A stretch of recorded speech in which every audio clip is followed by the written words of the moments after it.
Today, I want to read to you from 1 Samuel chapter 10 and talk to you about somebody who had a good start, but a bad finish. Let me begin now at 1 Samuel chapter 10, verses 25 through 27, where we read this. Then Samuel explained to the people the behavior of royalty, and wrote it in a book, and laid it up before the Lord. And Samuel sent all the people away, every man to his house, and Saul also went home to Gibeah. And valiant men went with him, whose hearts God had touched. But some rebels said, "How can this man save us?" So they despised him and brought him no presents. But he held his peace.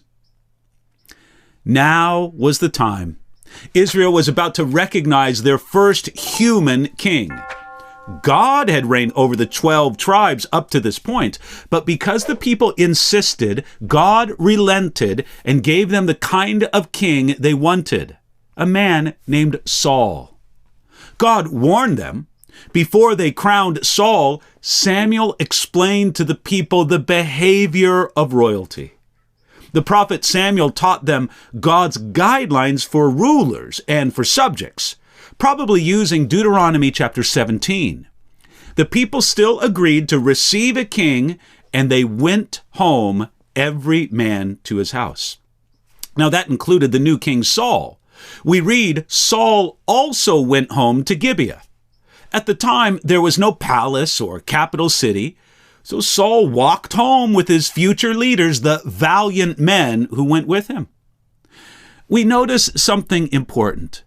God called Saul to be king and to lead the nation, yet this was not something he could do himself. He needed brave men around him, men whose hearts God had touched. Every leader wants those kinds of people around them. Yet not everyone was so supportive of King Saul. There were some rebels, and so they despised him. But notice Saul's reaction to the rebels. It says, but he held his peace. Saul reacted to their rejection wisely. He held his peace.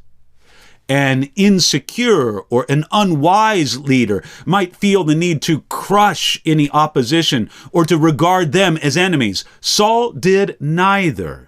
He understood that it might take him some time to win over the doubters. F.B. Meyer says that a more literal translation of the original Hebrew here would be, he was as though he had been deaf. He never heard their despising words, or he acted like he never heard them, and he chose not to hear or regard what they said. In all of this, King Saul started with great promise. He was chosen and anointed by God and filled with the Holy Spirit. Saul was supported by a great man of God and by almost all the nation. He was surrounded by valiant men, men whose hearts God had touched. In the beginning, Saul was wise enough to not regard every doubter or every critic as an enemy.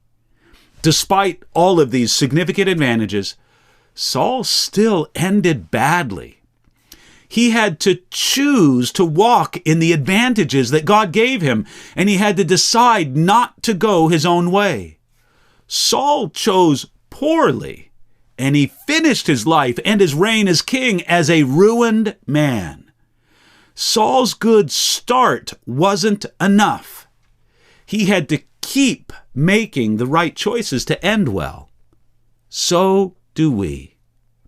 Choose wisely today.